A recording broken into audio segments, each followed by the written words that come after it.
Christine. Oui, bien sûr, les messages qui sont tombés sur notre page Facebook, c'est comment. Il y a Nadège Mbezele qui a réagi. Non et non, parce qu'il y aura toujours un perdant en cas de divorce ou de décès. Il y a également Fouille de mer, c'est comment. On est là. Oui, j'accepte bien séparé en cas de polygamie. Mais en cas de monogamie, non, parce que tout ce qui m'appartient, lui appartient également. Il y a également Hyacinthe Meillon, c'est comment. On est là. Les biens, parlons-en, bien communs, bien séparés, peu importe. Pourquoi nous marions-nous? That's the question. Pour les biens ou pour toute autre chose? L'amour, peut-être. Donc, il y a également Donald. C'est même l'idéal, les biens séparés. Pas de confusion en cas de pépin en affaires ou lors de la séparation, divorce ou pour cause de mort. Ce que la majorité semble occulter, on n'est pas héritier de son conjoint. Certes, le droit usufruitier, jouissance de la maison par exemple, permet de ne pas être chassé après la mort, mais puisque la liquidation des biens en régime matrimonial légal n'est pas toujours faite lors de la séparation, il vaut mieux avoir garanti la sécurité matérielle du conjoint survivant en ayant constitué des biens propres dans le cadre de la séparation des biens. En outre, la séparation des biens permet de donner sans arrière-pensée aux possibilités de reprendre ce qu'on veut à son conjoint. Ce régime de séparation convient à une société camerounaise où le système matrimonial légal reste la polygamie. Voilà. C'est très technique, hein. Ça, on dirait un expert. Il y a également Brice Esso, c'est comment? On est là. Moi, je ne suis pas contre. Ça prouve qu'elle veut travailler sa part sans tout attendre de moi. J'utiliserai la ruse pour la contrôler et innovant des projets communs. Et Paolo Gilles, sans doute oui, c'est très important et ça évite les problèmes au préalable. On sépare dans les bons termes. Peut-être un dernier message pour la suite. Il y a Boris Binse, la séparation ou la communauté des biens, peu importe. On épouse une personne parce qu'on est convaincu que c'est la personne idéale avec laquelle on va cheminer toute sa vie. Voilà pour les messages. Merci de les envoyer. Ils étaient très nombreux, on n'a pas pu terminer. Désolé. Je crois que la discussion va se poursuivre sur notre page Facebook officielle. On switch directement pour retrouver Titi qui était sur le terrain avec son équipe, mais pour recueillir vos avis dans le cadre du workshop. La séparation des biens, déjà, je valide. Je valide parce que lorsqu'on se marie avec quelqu'un, forcément, on ne va pas s'accrocher sur ses biens. Donc, du coup, je valide ça parce que déjà, moi, je sais que dans ma vie, je serai très riche. Je préfère garder mes biens pour moi et qu'il garde les biens pour lui. Oui, je serais pour épouser une fille qui veut la séparation des biens parce que ça me rassure qu'elle n'est pas là pour mes biens. Elle n'est pas là pour profiter. Si mon conjoint me propose de faire une séparation de biens, je vais être d'accord. Ça prouve qu'il veut me pousser à travailler moi-même mon propre vie. Je vais être d'accord pour la séparation de biens. Oui, on ne sait pas. On est venu sur la terre avec les biens. On ne sait pas. Premièrement, il faut qu'il y ait l'amour. Je peux me marier avec un homme s'il veut dire séparation de biens. Moi, je m'en fous. S'il y a l'amour qui s'installe, moi, je m'en fous du reste. Parce que dans la vie, là, il y a les circonstances. L'homme, à un moment, l'homme peut changer, mais c'est qu'il a dit que séparation de biens. Parce qu'il a vu ton cœur. Quand l'on voit ton cœur, il dit que non, c'est un mérite.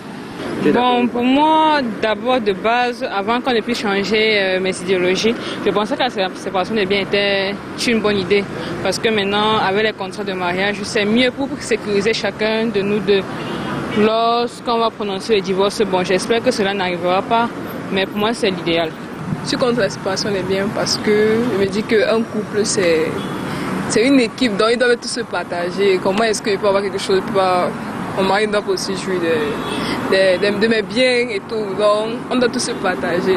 Non, mais la séparation de biens pour un couple, moi je pense pas que ça soit une bonne chose. Parce que quand vous êtes mariés, après si vous formez une seule personne, ça veut dire que vos biens doivent être unis. Moi, je n'aimerais pas qu'on base la relation en fait sur de l'argent ou bien sur la fortune que le mari a. Le plus important en fait, c'est ce qu'on ressent l'un pour l'autre. À partir de ça, forcément, les biens n'ont pas une importance parce que lorsqu'on meurt, on laisse tout cela et forcément, ce sont les autres qui en profitent. Pourquoi est-ce que mettre le cœur, c'est quelque chose que tu ne vas pas forcément partir avec? Tu es né avec les biens là. Tu n'es pas né avec les biens et tu vas partir sans biens là. Mais tout ce qu'on cherche là, on va laisser partir. Mais tout ce que je brûle mes mains sur le maïs, je vais laisser partir. Donc, je préfère aller sur la séparation des biens pour que mon mari et moi, nous puissions être dans un commun accord, pour ne pas dire que après la famille va se discuter, la fille a fait ci, elle a pris l'argent de notre fils, etc. Parce qu'on connaît la famille africaine. Donc du coup, mon cher mari, si tu m'écoutes, mon cher futur mari, sache qu'on va faire la séparation des biens parce que je serai très riche. Elle dit, mon cher petit mari, si tu m'écoutes, mon cher mari. Après les personnes, la question, les avis de l'homme dans la rue recueillis. On est de retour sur le plateau, on va prendre nos avis. Ernestine, alors toi tu es pour, bon, cas de figure, imagine, tu es multimilliardaire et tu épouses quelqu'un de plutôt modeste que tu aimes beaucoup. Tu es pour ou contre la communauté de biens? Ou pour ou contre les biens séparés? Honnêtement, moi, je me dis que quand on aime quelqu'un et qu'on veut faire sa vie entière avec la personne, il n'y a pas cette pensée de faire la séparation des biens. Enfin, c'est mon avis. Dans la vraie vie, moi, je pense que l'amour est essentiel. Si on sépare les biens, je pense qu'il y a également d'autres petites choses dans le couple qui ne seront pas... Enfin, où il n'y aura pas beaucoup d'harmonie, il y aura beaucoup de méfiance. Par exemple, c'est-à-dire que tu es multimilliardaire, tu soupçonnes que le... Je suis multimilliardaire, mais je l'ai épousé, d'accord? Je l'ai épousé pas parce qu'il est modeste, parce que je l'ai aimé. Oui, mais il y a de ton côté des amis, ta famille qui te mettent dans l'esprit, dans la tête que, en fait, s'il traîne avec toi, c'est parce que tu as beaucoup d'argent. C'est pour ça qu'il fait tout pour que vous vous mariez rapidement. Comme ça, quand vous signez communauté de biens, c'est sûr qu'il a une moitié de ta fortune. Ah, bon, ça c'est autre chose. Voilà, tu n'avais pas compris la question comme ça. Canada, communauté des biens. Bon, est-ce que tu dirais oui à une conjointe qui préfère bien séparer? Une conjointe qui préfère bien séparer, que je lui dise oui.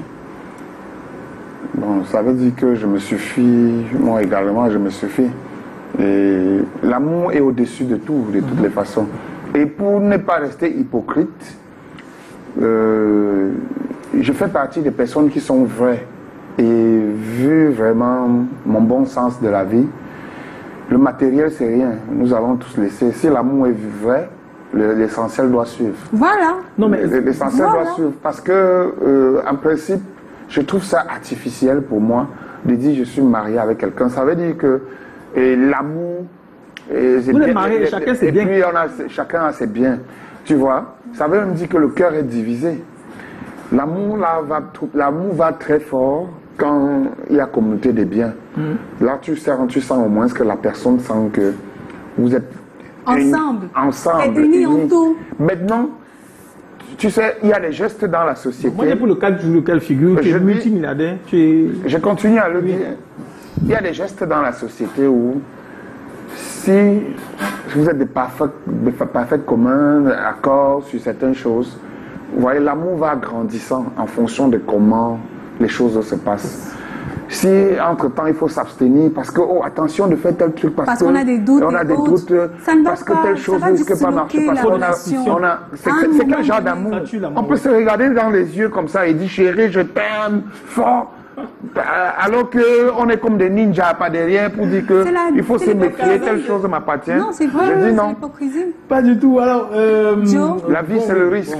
Sérieusement, moi aussi je suis pour la communauté des biens. Je trouve que ça va de pair avec l'amour. Le mariage surtout. Oui, je dis, ça va de pair. Bon, maintenant il peut y avoir d'autres contraintes. C'est-à-dire que tu peux dire, je suis d'accord avec bien séparer pour prouver que tu n'es pas avec la personne pour son argent ou alors qu'elle n'est pas avec toi pour ça et que tu es déterminé à chercher ta part. Donc tu viens pas avec elle, tu ne veux pas être avec elle parce que son argent ou ses biens matériels t'intéressent. Non, tu viens là parce que tu es intéressé par la relation d'amour que vous allez vivre et ce que vous pouvez fonder ensemble.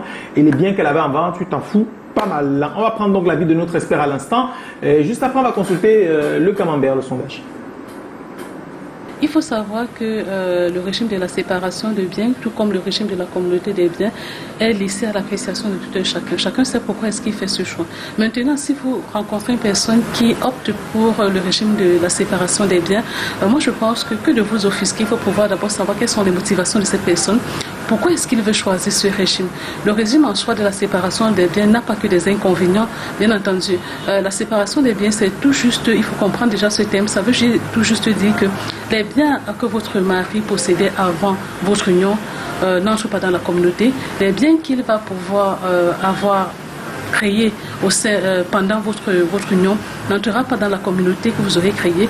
Et également au niveau du partage, lorsqu'il y aura dissolution ou bien en cas de décès, chacun des époux reprendra juste la direction de ses biens. Ça veut dire qu'il n'y a aucun bien commun, juste chaque personne a la libre disposition de ses biens. C'est un régime qui a l'avantage puisqu'il n'entraîne pas de conflits au niveau de la liquidation, de la succession, au niveau de la liquidation des biens, autant pour moi, en cas de divorce ou en cas de décès. Donc c'est un régime qui permet à chaque couple ou à chaque personne dans le couple de pouvoir gérer, d'avoir la gestion de ses biens. Moi je pense que premièrement connaître les motivations de votre compagnon, savoir pourquoi est-ce qu'il veut faire le choix de ce régime, et puis savoir quelle est la direction que vous-même vous voulez amener à votre relation, parce que chaque couple a son mode de fonctionnement. Maintenant, si c'est un mode de fonctionnement qui vous convient, ça veut dire que chacun a la gestion de ses biens, je pense que vous pouvez accepter. Si également vous avez un revenu, si vous produisez, vous avez peut-être une activité commerciale, vous pouvez effectivement accepter ce type de régime, parce qu'effectivement chaque personne se sent libre dans la gestion